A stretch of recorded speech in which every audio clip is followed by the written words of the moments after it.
Do you want a formula that can completely change your life? I'm going to give it to you right now.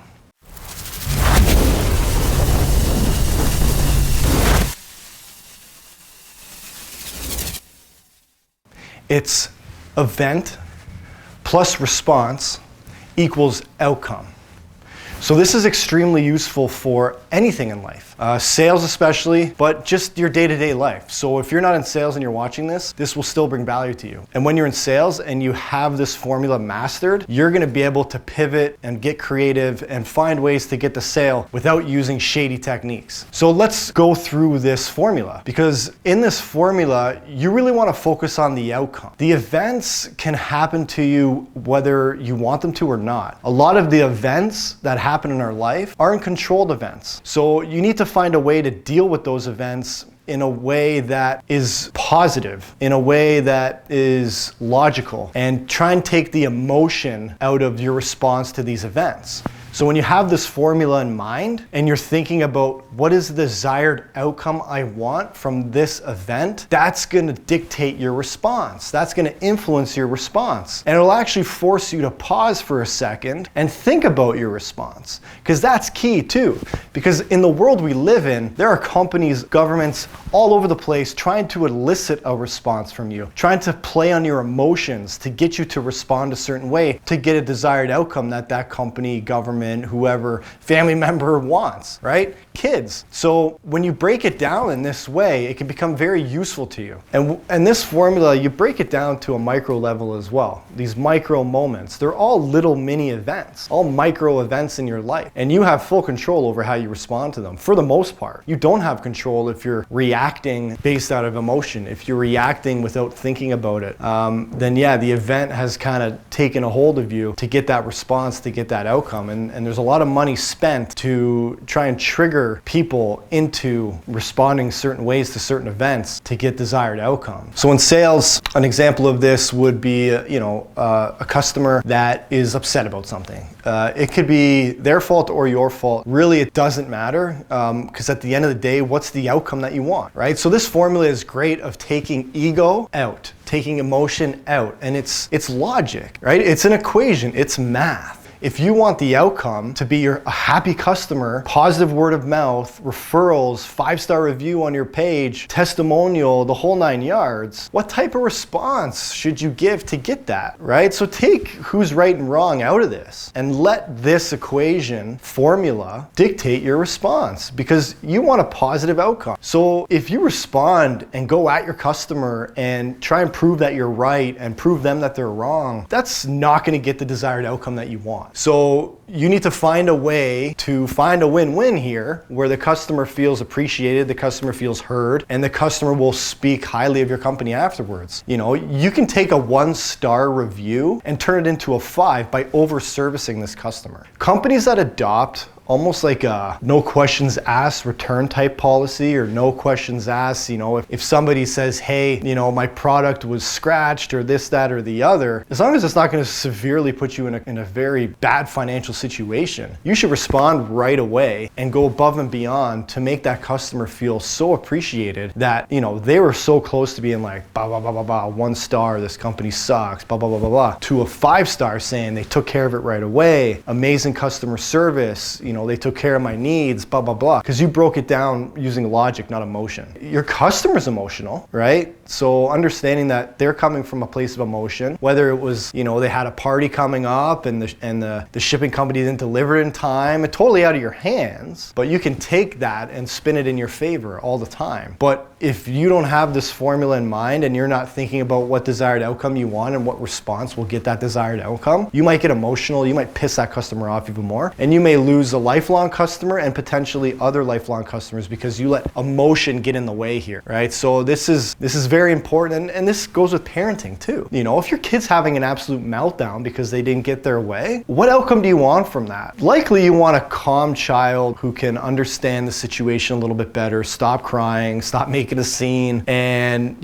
hopefully learn a lesson. Well, is yelling at your kid gonna be the response that gets that outcome? No, it's not. It's getting down at their level, high level, leading by example, being calm, and having a conversation with your child when they calm down. But if you're going at them and you're being angry and you're showing lack of self-control, your kid is going to play off of that too, and the outcome of that is not going to be good. So you need to really try and slow down your thinking, and there's a lot of books that help you do this, Thinking Fast and Slow, Blink, a bunch of others, and I'll get into those in future videos because they're great books and there's lots of lessons in those books. But you really have to try and slow it down to think logically and take the emotion out of it. Because also there's companies out there, there's marketing techniques and ways that, like the news media, stuff like that, where they use this technique and they look at what desired outcome do we want, someone to buy our product, somebody to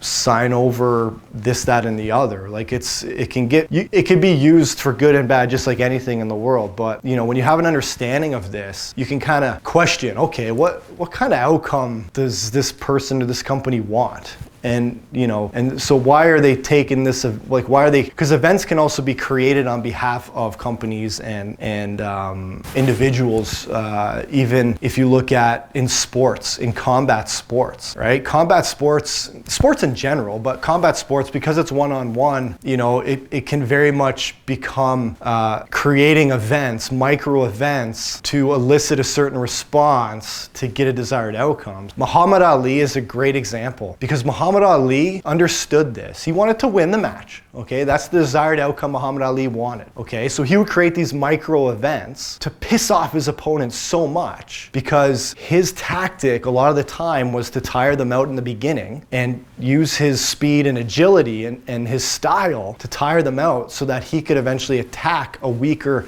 tired out opponent. So he would piss them off, he'd whisper in their ear, he'd blow it up in the news, and he'd chirp them and all that kind of stuff. And in the ring, he'd taunt them, bring it. And his opponent would lose, he would play on their emotions. The opponent would lose emotional control, and they wouldn't really understand what he was doing until it was too late, right? But he was very smart. So you can create these micro events, and other people can create these events in your life to get you to respond a certain way because they want a desired outcome, right? You see it all the time. It's called a guilt trip too, right? So somebody wants something out of you, they're going to create some type of guilt trip event, some type of scenario painting in your mind, and to elicit a response for you to do what they want to do, right? So don't get manipulated. Understand this formula. Try and apply it to, to events in your life, to things that are going on. It's kind of like that, what's in it for them, right? That's the outcome portion. It's like, okay, this person or this company is trying to get me to do something. What's in it for them, right? And then you need to look at, okay, so if I give them the response that they don't want, is that better for me or worse for me?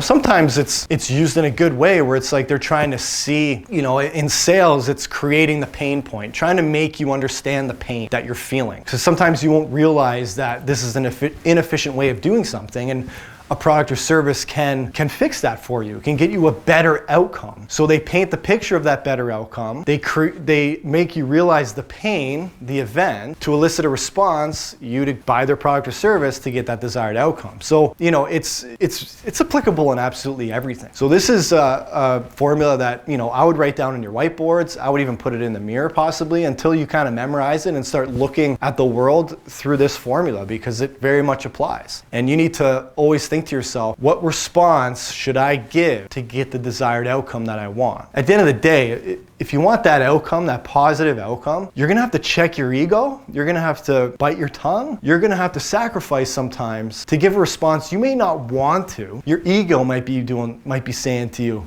you're right, dig in, prove that person wrong, blah, blah, blah, blah. This formula kind of checks that and says, no, not if you want this outcome. Sure, if you want a negative outcome, yeah, all day. Respond emotionally, respond with your ego, do what you gotta do, but that's not gonna get you a positive outcome. So this really kind of just levels the playing field. It takes the emotion out of decision making, which is a lot of the times good. It's kind of like writing that email, that emotional response of an email, and not sending it and sleeping on it, right? Because again, the same thing. Somebody sends you an email and they're trying to push you, they're trying to get a response from you, whether it's on purpose or not. Are you going to give them that satisfaction, or are you going to take a pause and say, what kind of outcome do I want here, and tailor your response to get that outcome? Then people can't take take advantage of you when you think like this. They just can't, because you're in full control of your response, because you're in full control of your emotions.